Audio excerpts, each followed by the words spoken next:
Texas, Clemson. Who wins this game and how? It's all about matchups in this game, and I'm going to tell you why.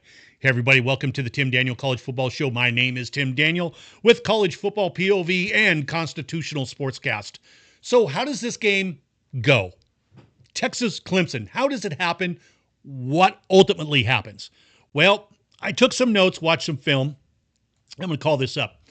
Here's the deal. The matchup problems I see that will win this game for Texas is this. Offensive line against the box of Clemson, running downhill. That's the problem that I see for Clemson. You've got some matchup problems. You got NFL linemen, soon to be NFL linemen in front of you. You've got Clemson's 4-3 hybrid, which means it's a 4-2, and you've got an extra linebacker, which is a free safety dropped in. They'll play one high or a cover two, and they'll walk up to try to play one-on-one underneath against Texas and Isaiah Bond and DeAndre Moore. So overall, how does this happen? Well, DJ Campbell, right guard for Texas on Peyton Page. Peyton Page is not going to face a lineman like this all year. Peyton Page, he might be removed out of this game. I think this is going to be a little too much, or they'll do some funny things with them up front. But the right side of the offensive line, Peyton Page on Texas's right guard, DJ Campbell.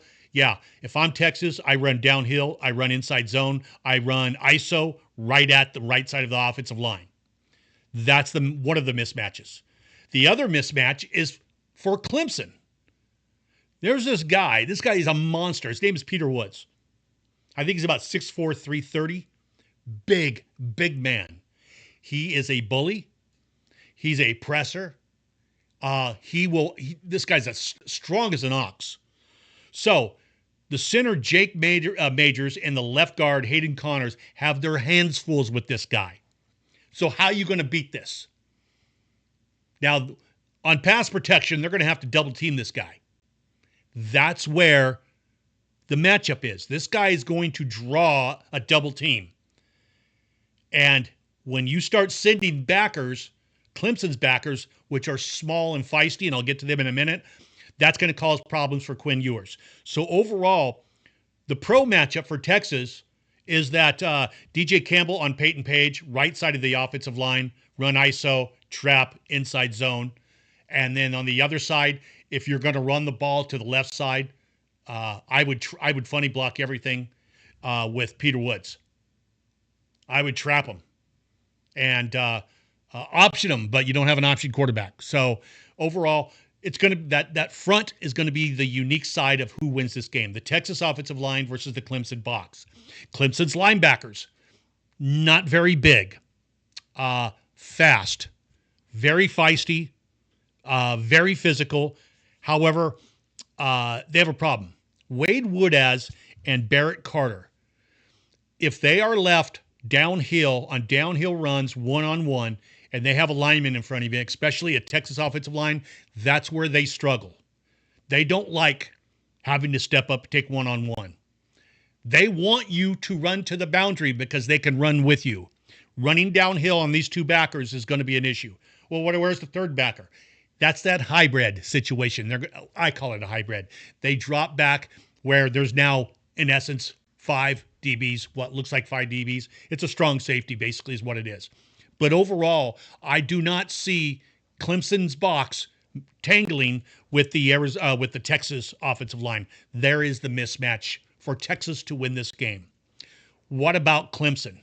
Well, offensively, I don't see them doing very much. Now, Cade Klubnik is a good quarterback. Can he win this game on his own? Not against Texas. He did a hell of a job against SMU, but SMU is an offensive team. They're not much of a defensive team. And I'll explain that with their tomorrow when we air the Penn State SMU game preview.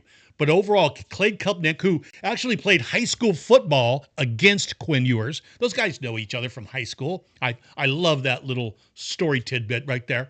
But overall, Cade Klubnik cannot win this game against that Texas defense. So overall, how does Clemson win this game? They put pressure on Quinn Ewers.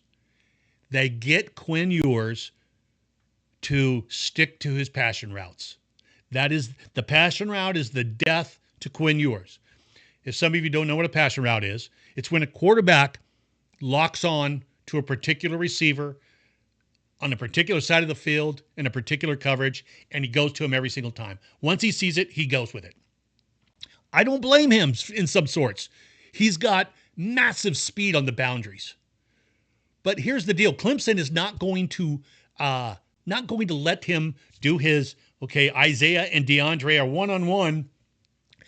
He knows he's accurate, so he's going to float the ball over there. That is Quinn Ewers. I just don't understand his infatuation with the passion route. That's where Clemson beats Texas. Allow Quinn Ewers to self-destruct. And you're going to do it by pressure. Put pressure up the middle against Texas. That is, you want Quinn Ewers to get out of the box. He can't run. He's completely out of the box. He's accurate, but his ball right now, the level of the ball is starting to float on him a little bit. That's a problem for Texas. Putting pressure on Quinn Ewers, that's how you beat Texas. You know how you eliminate that, Texas, and win this game outright? You put in Arch Manning. That is the ace in the hole for Texas. Texas fans, can you honestly tell me that Arch Manning is not as good as Quinn Ewers? Can you honestly tell me that when he comes on the field, there's a different aura on the field? Can you tell me that? Can you tell me that he's going to make more mistakes than Quinn Ewers? We know he brings a different dynamic, a run game. His bad part is reps and youth. But I think the reps can be a problem here. But the youth thing I like here. Arch Manning is going to win this game. So overall, we just talked about the matchups with Texas and Clemson, how Texas is going to win this game running downhill against Clemson's box. And Quinn Ewers in the game. Texas wins by 4. If they put pressure on Quinn Ewers and they pick him off more than twice, they win by a field goal. Clemson wins by a field goal. But if Texas can run the ball, they win by 4. If Arch Manning's in the game, Texas wins by 14 points. What do you think? Clemson, I know. I know you're not liking this, but overall, you cannot play with this Texas team. You can force them to make mistakes to win this game, which you can. You're a well-coached team. You just don't have the horses that Texas has. Let me know what you think. Follow me. Go on Twitter and let me know what you think of this episode. Follow me on Twitter at TimmyDFootball. TimmyDFootball. Go on Instagram at TimDanielFootball. And also go on what is this? YouTube. Follow me on YouTube at TimDanielCFB. Let me know what you think. Let me know what you think about the matchups. Tomorrow, we're going to talk SMU and Penn State. I'm going to have previews all week of these playoff games. The round of 12, I freaking love it. So, Friday night, I believe, is Texas-Clemson. I'm excited to watch this game. I'm excited about all the playoff games. Let me know what you think. Texas win because of matchup issues. We'll see you tomorrow.